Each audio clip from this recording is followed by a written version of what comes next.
पुजारी जब मंदिर में पूजा करता है तो नियम है कर्मकांड का कि पुजारी का सिर ढक कर ही पुजारी पूजा करे।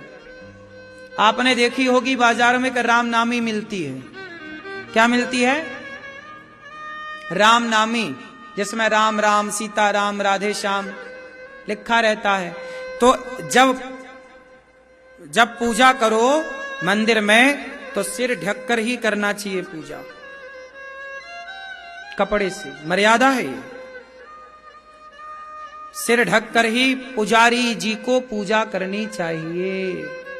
अब लोगों को जानकारियां ना होने के कारण हर जगह अव्यवस्थाएं हैं, वरना सिर ढक के पूजा करने का विधान है। जब भी आप अपने घर में पूजा करो अपने गोपाल जी की, पति पत्नी, तो सिर ढक के ही करना चाहिए। ये मर्यादा है, शिष्टाचार है।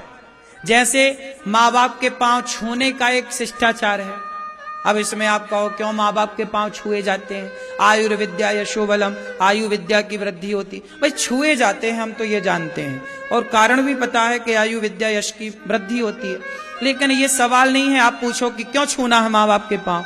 ऐसे ही जैसे माँ बाप के पांव छूने का कह रहे हैं, बेटा छू लो, है ना, इसमें कोई सवाल ना करो। उसी तरह सिर ढकने का कहा। अब देखो हमारे भारत में पूरे भारत की टोपियां थीं। आज भी आप जाएंगे, ये भाई साहब टोपी लगाए हैं। ये टोपी जानते हो कहां की है? पूरब की, हिमाचल की, है ना। हिमाचल में ऐसी टोपियां लगाने की परंपरा है। महाराष्ट्र में ऐसी टोपी लगाने की परंपरा जैसे दादाजी लगाए हैं, ये महाराष्ट्र की टोपी है। राजस्थान में वो बांधने की परंपरा है, पगड़ी। नहीं, राजस्थान के मर्द पुरुष कैसे बांधते हैं? पगड़ी बांधते ना। हाँ, परंपरा है। हमारे भारत के हर राज्य की, हर प्रांत की एक टोपी होगी। अब वो परंपरा भले लुप्त हो गई, लेकिन हमारे भारत की टोपी है कि नहीं? सबकी टोपी है। यहां तक कि मुसलमान भी जब अपने मस्जिद में जाता है तो खाली माथा लेके नहीं जाता, टोपी लगा के जाता। क्यों? तुम लोग जानती नहीं हो कुछ।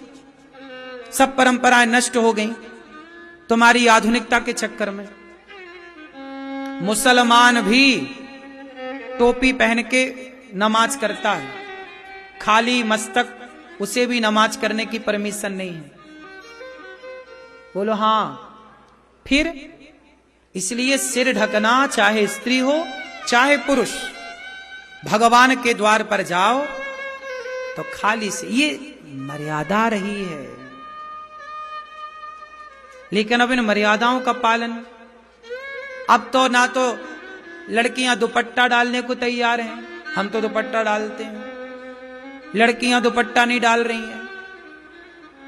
अब जब दुपट्टा है ही नहीं तो सिर ढकने की कोई संभावना ही नहीं है। अब महिलाएं टी शर्ट और जीन्स पहन के घूम रही हैं, तो अब कैसे सिर ढकेंगी? चलो ठीक है, कम से कम दुपट्टा तो डाल लो।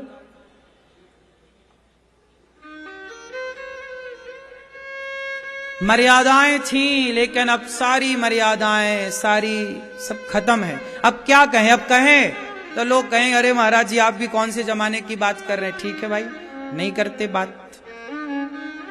आप लोगों ने मर्यादाएं छोड़ दी, हम लोगों ने आज भी उस मर्यादा को, ये दुपट्टे को बनाए रखा।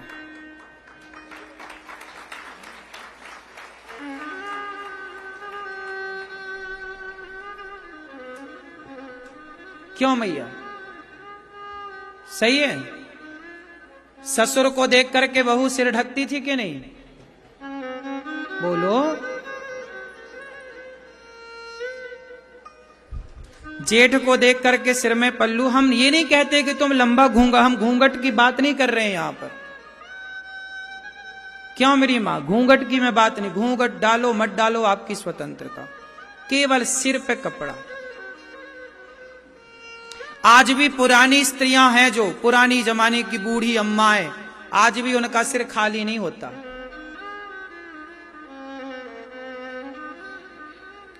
अच्छा, कपड़ा रखने की परंपरा के पीछे का अर्थ क्या है, विज्ञान क्या है, जरा बताओ मुझे। बोलो। साइंटिफिक कारण बताऊं, फिर उसका वैज्ञानिक कारण के बाद आध्यात्मिक कारण भी है। दोनों कारण है हमारे यहां, कोई भी ऐसा नहीं है जिसके दो रीजन ना हो। पहले मैं आपको बता दूं वैज्ञानिक कारण। ऐसा है, हमारे सिख भाई पगड़ी क्यों पहनते? इतनी गर्मी में भी इतना बड़ा पगड़ी पहनते हैं वो, इतना बड़ा क्यों? आपको पता है, हमारा सिर होता है गरम, दिमाग क्या होता है, और खाली सिर है, धूप पड़ेगी ना और गुस्सा आएगा और चिड़चिड़ापन बढ़ेगा। इसलिए पुराना किसान अपने सिर पर कपड़ा बांधकर खेत में काम करता था। देखा होगा पुराने किसानों को कि ये सिस्टम था। बूढ़ा आदमी पगड़ी वही कपड़ा लपेट लेता था सिर पे और वो खेत में दिन भर काम करता था। डायरेक्ट धूप नहीं पड़नी चाहिए सिर पर, क्योंकि सिर गर्म होता है। धूप डायरेक्ट पड़ेगी तो वो आपके मस्तिष्क को हानि पहुंचाएगा। आपका स्वभाव, आजकल चिड़चिड़ापन क्यों है? ना पत्नी को भज रहा है, ना मां को भज रहा है, बस जब देखो आओ ताव देखा ना कुछ, सीधा, क्योंकि गर्म है दिमाग, भेजा गर्म चल रहा है। जबकि कपड़ा बांधने से क्या होता है, पसीना निकलता है, और पसीना निकलने से क्या होता है, सिर में वो पानी और धूप, तो वो ठंडा बना रहता है। वो दिमाग को क्या रखता है, पसीना, बोलो, ठंडा रखता है। तो दिमाग ठंडा रहता है, कंट्रोलिंग पावर ज्यादा होती है, आप अपने मस्तिष्क को कंट्रोल कर सकते हैं। ये देखो इतना बड़ा विज्ञान था, पुराने लोग जानते थे। और आध्यात्मिक कारण ये है कि हमारे सिर पर जो कपड़ा है, वो कपड़ा कौन सा कपड़ा है? कहते हैं कि जो भगवान के मंदिर में भगवान का पूजा, जो भगवान का अंग वस्त्र होता था, जैसे भगवान ने जो कपड़ा पहना, फिर भगवान का दुपट्टा निकाला, तो भगवान की प्रसादी दुपट्टा, हमने भगवान के प्रसादी दुपट्टे को अपने माथे पे रख करके फिर भगवान की पूजा की। जो कपड़ा पूजा करते समय पुजारी जी मंदिर पर सिर पे रखते हैं, वो पुजारी जी कपड़ा जो रखते हैं वो भगवान का अंग वस्त्र होता है। तो भाव ये होता है कि प्रभु हम तो देखो आपकी छाया में हैं, ये हो गई छत, और हम किसकी छाया में हैं? हे प्रभु हम तो आपकी छत्र छाया में रह के आपकी सेवा कर रहे हैं। ये भाव है। सिर ढका होना मतलब ये मानना कि प्रभु ये जो छाया है ये आपकी छाया, हम आपकी छाया में खड़े होके, तो ये भाव है कपड़े रखने के पीछे का। इसलिए दुल्हा जब जाता है शादी करने तो खाली सिर शादी नहीं होती, दुल्हा के माथे क्या होती है, बोलो, पगड़ी होती है। आज तक कोई दुल्हा के खाली माथा देखा? क्यों नहीं देखा? चाहे ब्राह्मण का परिवार का दुल्हा हो, क्षत्रिय परिवार का, वैश्य का, शूद्र का, चारों वर्णों में हमारे यहाँ दुल्हा, चाहे हिंदू हो मुस्लिम हो, सबके दुल्हों के देख लो जाके सिर पे खाली नहीं होता। क्या विशेषताएं थी, अब आप कहां समझने को तैयार है इतनी गहरी बातें।